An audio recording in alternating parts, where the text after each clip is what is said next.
Are you ready for the public? I've had a shower and a run.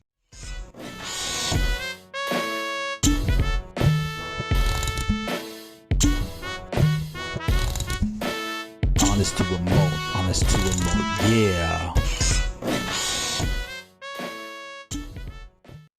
Okay, welcome to pod 3 of Honest to Remote with Mike and Duncan. Thanks so much for tuning in again. And today's episode, Mike, is called Travel Dramage. Travel Dramage. Good name.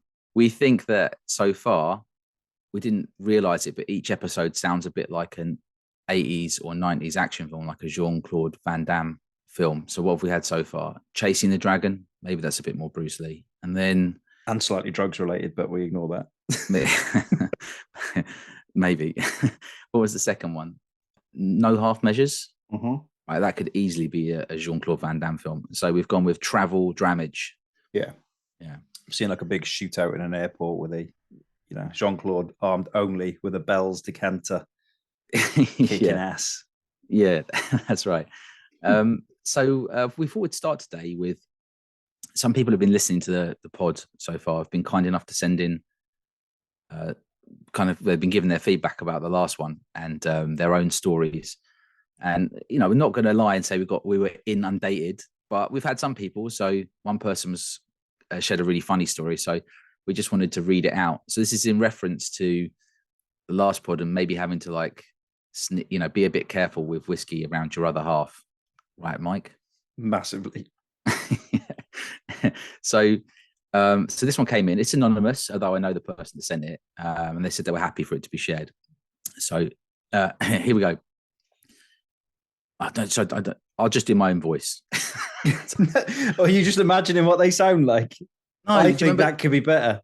Do you remember that radio show where they play the sad music? And yeah, exactly. That's it. And we just have it over the top. Maybe put it in retrospectively. It's going to be too much. So here we go. Here's their story. A while ago, I was aware I was buying too much whiskey. I went for a beer and to watch England in the World Cup. I unexpectedly walked past a whiskey shop where I found an American Madeira. Ardnamurchan Madeira, right? Stumbling home, I spent the journey trying to think of how to secrete the bottle on my person. I eventually settled for the sleeve of my coat, which meant I couldn't straighten my arm.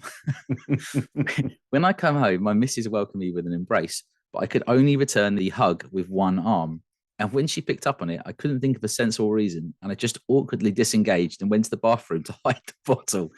She never found out about the bottle, but she was mad at me for a week because of the rubbish hug. Oh, that's what I can't even imagine what was running through her mind. And yeah, I know. It's just like the person would rather have, put doubts about their relationship rather than admit he's bought a bottle of whiskey. Would rather have created massive relationship doubt than admit to buying another bottle of whiskey after being out probably at the pub and the football. Well, that's good. Fantastic. Yeah. So thanks very much for sharing that story. Yeah, it's good. Are we not going to drop names? We're keeping it anonymous. I think it's probably better that way. If people want us to share their name, we can. But in this one, no. Specify next time. Are we allowed to use your name? Or otherwise, we'll just make up a pseudonym for you. Like that was from John in Glasgow. Yeah, we're just building a lot of trust. Yeah. Thanks very much, John in Glasgow. And so another bit of feedback we got was from Brian Volker, aka the Time Lord. And this is a safe thing to say. He mentioned that one of the things we missed on saying was when you're on Twitter and you're laughing at like a whiskey related GIF or something, and your other half looks at you like, what is so funny? How can it be? Yeah, how can that be so funny? And I hadn't even thought of that one, but that's very true. You get that sort of raised. Can it be that funny, what you're doing? Really? But it's probably a similar effect to when you're listening to like a good sort of like podcast on the train or something, and people just sort of like you burst out laughing, and everyone you like look around because you're so zoned out from headphones. Look at you subversively putting that into people's heads there, Mike. Everyone laugh on the train. That's next level. Honest to a malt. Next level mind control from you there. Yeah, it's good. Right. So we should move on to what's in our glasses. What's in your glass?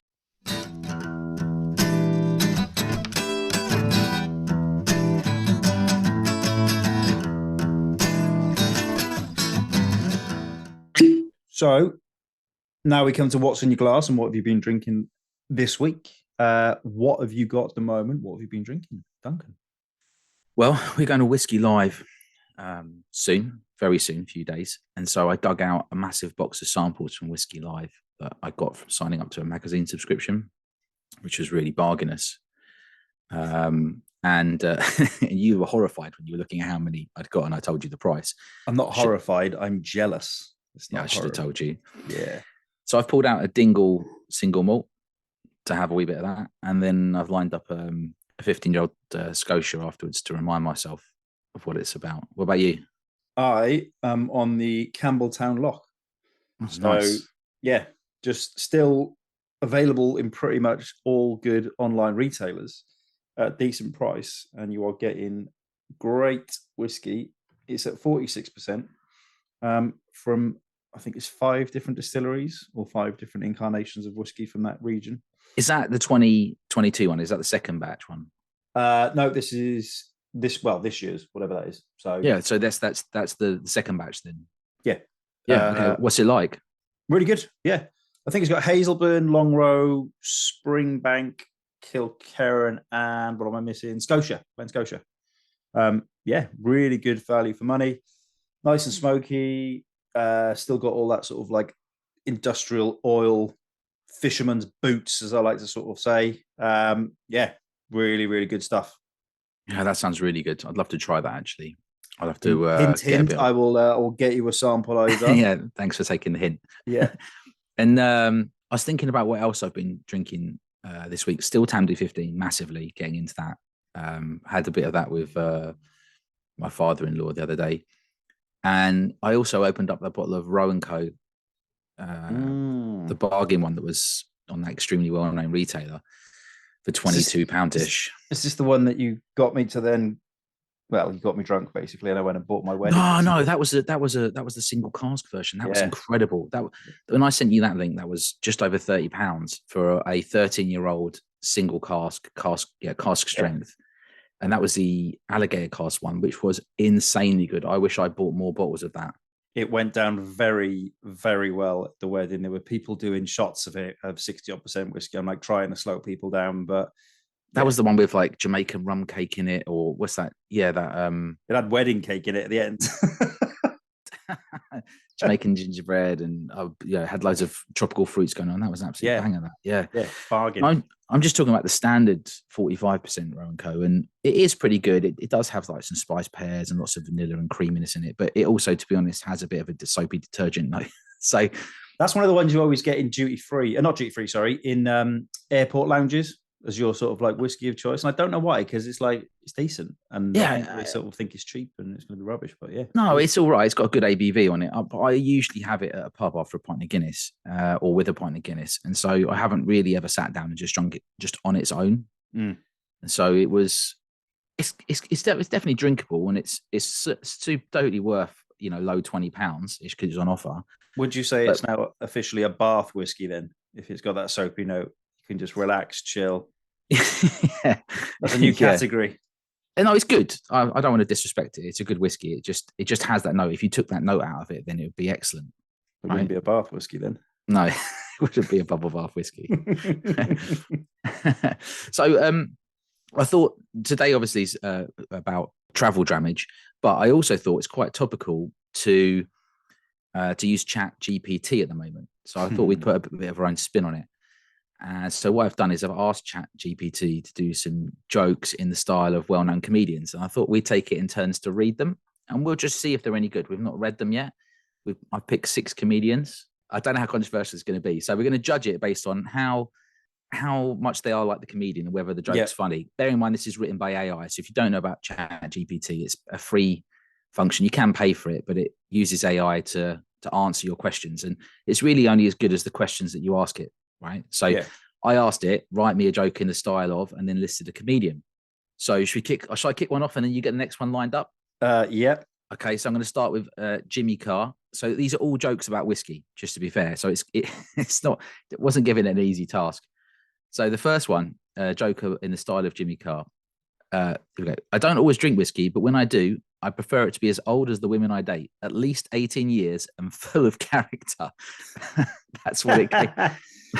That's what it came up with. For Jimmy Carr, that could have been far more controversial, I think. Well, see, Chat GPT is not that controversial. It will not answer a lot of anything that it thinks is rude or offensive. So it's family friendly AI. Do you want to do the next one, Mike? So what have we got? A joke in the style of Ricky Gervais. Okay. I've been trying to cut down on drinking, but it's tough. I mean, I love a good whiskey. It's like a warm hug from an old friend. If that old friend was made of barley and had a Scottish accent. That was my Gervais laugh. Yeah, that's pretty good. I noticed you were doing the accent a little bit as well. I'm not sure that joke's that good, though. I think that not is terrible. Yeah, but it does sound a bit like it could be a Gervais joke, right? Broken up in the same way. I like it. Yeah. Now, the Will Ferrell one was so bad, we're not going to do that one. So I'm going to move straight on to Eddie Murphy. Here we go. You know what's better than a glass of whiskey? 2 glasses of whiskey. And you know what's better than 2 glasses of whiskey? 3 glasses of whiskey. And you know what's better than 3 glasses of whiskey? Well, I don't remember, but it was probably pretty good. It's all right. It's all right, isn't it? I can hear it in Eddie Murphy's voice. Exactly. Oh, no, you're lucky. You've got Dave Chappelle. Yeah. Okay. Go for it. Don't ruin this one because Dave Chappelle should be the best joke. Right? You ever had a glass of whiskey so smooth you feel like you take on the world? Yeah, me too. Then I took another sip and realized I could barely take on a flight of stairs. I think that's all right. It's all right. It's all right. Again, poor Chappelle impression. I apologize to Dave Chappelle. It's really bad. And every fan in the world. Have you watched any of these comedians so far? Yeah. Are you saying I don't sound anything like them? No. No, I'm just asking genuinely, have you watched any of these comedians? Yes, I do like a bit of Chappelle. And obviously Eddie Murphy's old stuff was decent. Like Raw. Jimmy Carr, Legends, Ricky Gervais. Yeah, just so you've seen a bunch of them, right? Yeah. So let's do Louis C.K. before he got cancelled, right? So here's Chat GPT's Louis C.K. joke in the style of about whiskey. I don't always drink whiskey, but when I do, I prefer to do it alone in the dark, so nobody can judge me for crying during an episode of This Is Us. Yeah, I like that. That's good. That's actually a decent one. That's actually quite good, isn't it? It is. Do you know what? It actually does capture their sort of like the way they break up sentences, their style and structure of a joke. It's really, I know. It's bizarre. You've got Stuart Lee. So Stuart Lee. Don't really like Stuart Lee. Sorry, but yeah. Well, it's all right. I mean, just do it in a really dry voice, and it'll be Stuart Lee, won't it? Right. You know what they say about whiskey? That it's a sophisticated drink for a fine gentleman. But let's face it, after a few too many, even the most distinguished whiskey drinker is reduced to slurring and talking about his ex-wife like a bloke in a pub. So really, whiskey is just a way for us to pretend we're classy before we embarrass ourselves. You did the accent and everything. Yeah, I tried to get the tone down.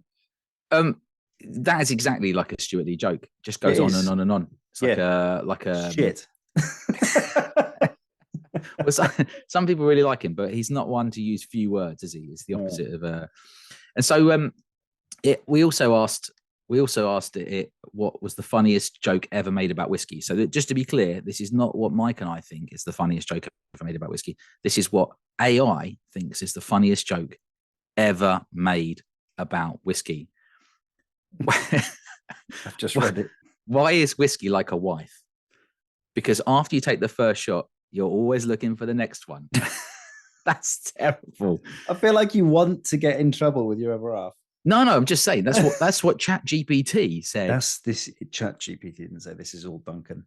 This is he's been sketching these jokes for ages. He's just waiting for an opportunity. Hang on, we've got a bonus one, Mike. This is the absolute last one, right? So this is I asked Chat GPT to write a joke about this subject, and I gave it, and then I edited it slightly because it wasn't good enough. So this is a Chat GPT inspired joke. Go for it. Why did the Scotsman refuse to drink a whiskey from the USA? It was just too bourbonny for them. Oh, dearie me. These are great.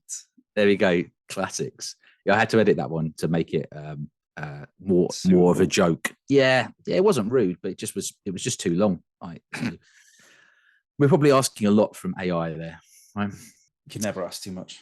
It's going to rule us soon. Wow. Yeah. Anyway, I thought that was quite funny. I'm going to be using this Chat GPT stuff more. So just get it to write next pod for us. We should do that. We should write a podcast, literally line by line, see what it comes up with. Yeah. Probably just lose all the listeners, but probably. So on to the actual subject of the pod then, which is travel dramage, traveling with whiskey. Yeah. So you want to intro this segment? Essentially, it's from my perspective the prep that goes into what you take on holiday, what vessels you take with you, and sort of what a whiskey drinker or a serious whiskey drinker has to go through in order to choose the right stuff. It's probably the thing that you put the most thought into when you're traveling somewhere, which is super sad, right? Very. You're like, we're going away. What whiskey am I going to take with me? And that's true. People, that's true. Don't pretend otherwise. You're like, oh, great, we've got a holiday. What bottles am I going to take with me? Do you know what's really sad is when you go in on a sort of like Ryanair flight and you've only got hand luggage, and you're like, so limiting. It's literally cutting it right down. You're like, I'm going to have to buy it out there. So for me, when I go, I prefer to take an actual bottle if I'm going on an actual holiday. Right. Yeah. So, if we're going away for a week, 10 days, I'm probably going to want to take 2 or 3 bottles, and lightly I'll pick bottles that are already kind of half open. Yeah. So I really know what they're like. They're kind of hitting their peak, and I've got a chance of finishing it, so I can actually accomplish something on my holiday. Writes down in holiday diary, finished a bottle of whiskey today, tick. In one day. Yeah. No, but you know what I'm saying, right? It's I like to pick something, then I've got less stuff to bring back. I take a full one. I like to take, if I'm going away for like 2 weeks, 10 days, a week, whatever, I like to I'll take it back with me if I haven't finished it. Right. But again, I'll try and sort of picture myself doing whatever activity is going to be on that particular holiday and then going from there. So skiing, when I go skiing, I always try and take something like Victoriana, something from them. I was going to say, Scotia, basically, just something just going to keep you warm on the slopes. Do you remember what you took on the last holiday you went? And why you took it? The last Is that putting you on the holiday? spot? No, last holiday. Oh, I picked mine up at the airport. So it was my stag do, Madrid, and I knew we were going to be doing a lot of sherry out there. So I went straight for the under-counter Tamdus to see what they had special. Right. Picked up a sort of Tamdu Grand Reserva, and that's another story as to what happened to that bottle. But how did you? So you that's duty free though, isn't it? I was duty free. Yeah. So I feel like that's cheating. That's not the same as taking your own collection. No, but if you plan that you're going to do it, it's different. I mean, I did that when I went to South Spain recently. I bought a bottle of Glenmurray. It was the 15-year-old Oloroso or something like that, or sherry cask. I don't know. It was a litre. That's the good thing about duty free. You get more, don't you? So, yeah. It's pretty good, and I bought it for the person I was staying with, and we smashed half of it anyway. So, yeah, I think because I've got loads of samples as well, like you have now with that new box of deals. Again, if I'm going for like a week, depending on what it is, I will pick out 7 random samples out of my collection and take those as well. I would probably to be honest, I'd probably take one. I would deliberate a lot about it, and I might take a couple of bottles and some samples. Ooh. And then stash the samples in like shoes and socks, stuff in the case. And the bottles just wrap in towels, and just always pack them in a hard case, so there's no chance of them getting smashed. Yeah. So like socks, bottle inside like a Oh, you got to put something in a tube sack. You've got to put something around the neck of the bottle. So basically, you have to make sure the neck of the bottle is protected. That's the tip. Like that's the only useful bit of information you're going to get from this pod today.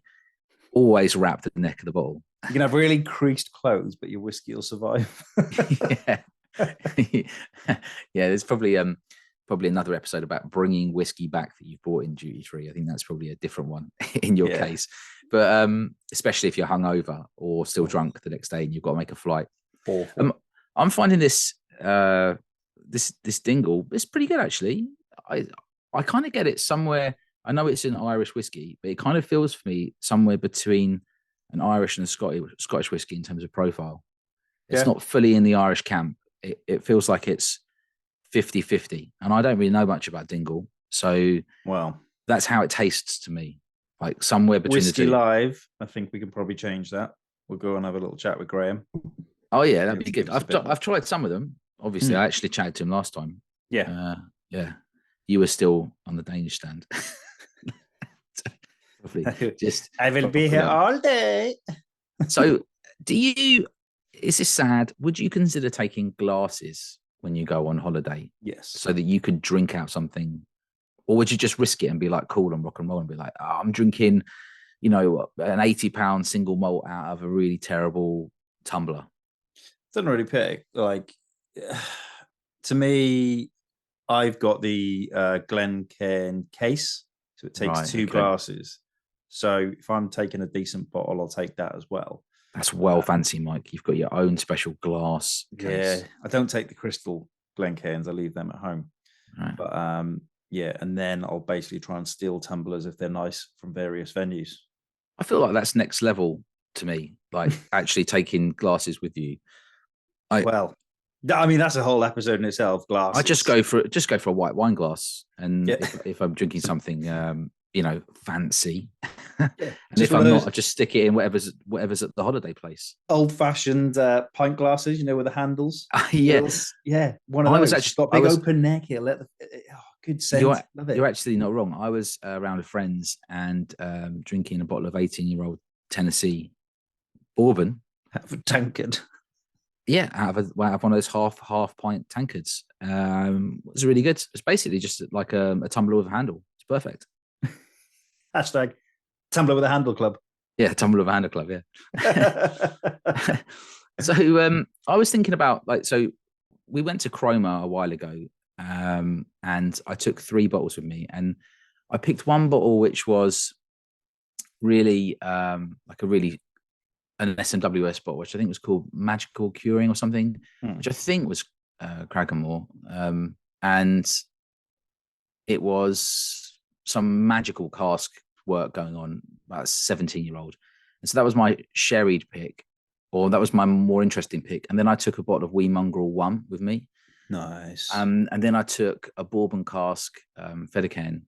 So I had some balance. So I would always think, what I want options, right? I don't want to just have one whiskey. I want to have some options. I want to have some choice.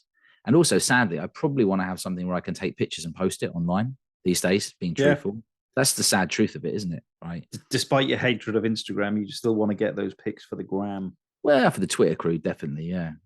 And then there was another thing. My wife was going to Serbia to see some friends, and as family, even because she's half Serbian, and I had to pick a bottle for her to take with her for them, and they're really into rakia with fruit brandy, and so I had to pick something that wasn't peated so they could all drink it. I mean, all of them, every single one of them could drink it and enjoy it.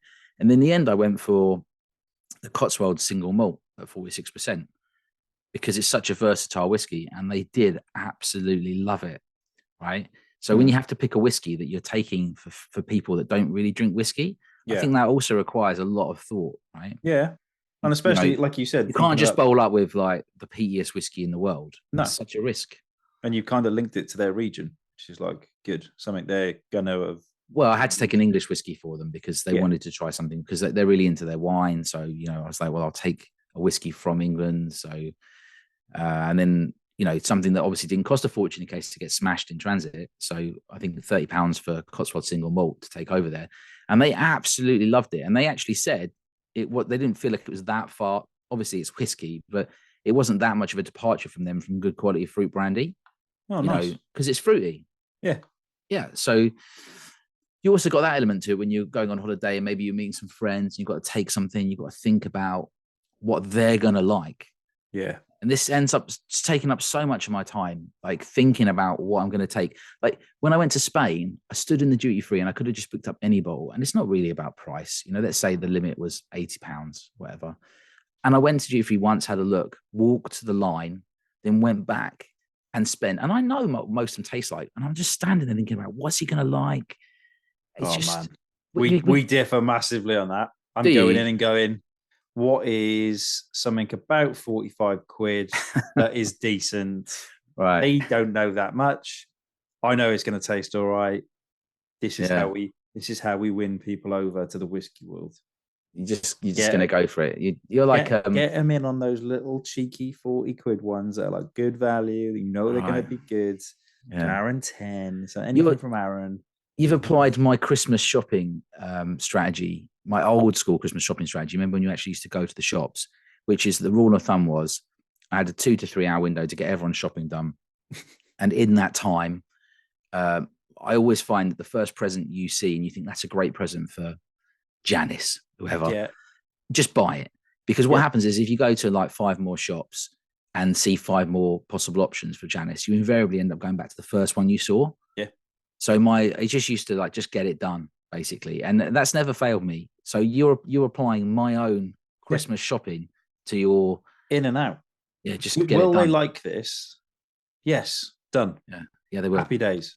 They'll like. I tell them they'll like it. Yeah. Are they rude enough to say they don't like it? Probably not. Otherwise, it wouldn't be mates with you. But there's also the question: would you drink it? Like, will you drink it? That's the question. That's it. I'll always get something I would drink, and then I know it's decent. So, have you ever taken a hip flask on holiday with you? I have. I have taken many sort of hip flasks. So, I did a little jaunt through California, did the John Muir Trail, and I took a hip flask of Adnoc 12. Had that in my big old rucksack. Did you say Adnoc? Adnoc. I don't know. Anok. Yes, you got one wrong. Anok. Take it, Mike. All right. Anok. Sorry, Glenn Kadam. Glenn Cadam. I'm so sorry to anyone's families and anything that anyone's been offended. But don't bring it back to me with your Adnoc. Go on. Adnoc. Adnoc 12. So yeah, a little hip flask in the front of my rucksack, and I had a big bottle of Lafroig in the back of it. But that was what I'd have just to keep my motivations up during my sort of long treks in the mountains. Yeah. I think that's acceptable because you were going on trekking. My view on hip flasks, maybe we can talk about this more in a different pod, but if you have a hip flask and you are not trekking or walking somewhere in the hills, people kind of give you you alcoholic look. So right. I think the only socially acceptable place for a hip flask outside of something like hiking or being outdoors is a sports stadium. I think, especially rugby, it's all part of it, sharing drams and passing it around people. Just after Christmas, I took a bottle of Ben Romack port finish, although it was 8 years finished. So I'm not sure you can call that a finish. It was 12 years old, 8 years in the port cask.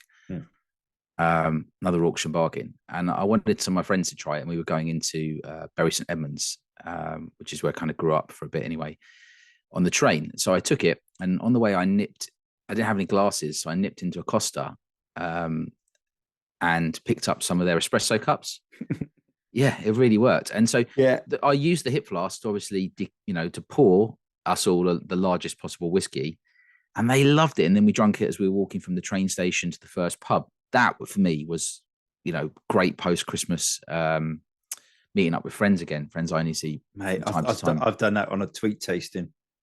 Right. I had, I was late from work. I took the samples with me because I was like, I know if I get off late, I'm just going to go to a pub and say, look, do you mind if I just sit there for an hour? I'll buy some pints and stuff to go with it. Just, and do it. But timings were going quite good. So I was on the train getting home, and train stops. And it stopped between London stations. So I jumped out. It wasn't going anywhere for like 20 minutes. So I went down to Nero quickly. I went, can I have 6 shot glasses, please? And a bottle of water. He's like, what? So the little espresso cups. Ran back to the train, and I was just like, doing my little samples from espresso cups, and worked fine, no issues. So there you go. That's a top tip. When you have a hip flask or you've got whiskey and you need to drink it out of something, nip into like a Costa or something and get their little espresso cups. Job's a good one, right? Teaching you adversity, survival skills on the pads. Whiskey survival skills. Well, I think on that, I think we should wrap it up. Just say thanks so much for listening to Pod 3, Travel Dramage from Honest to a Malt. See you at the next one, hopefully with a bit of content or talk of whiskey live. See how we've got on. Yeah, excellent. Look forward to it. Thanks for tuning in. Thanks, everyone. Bye.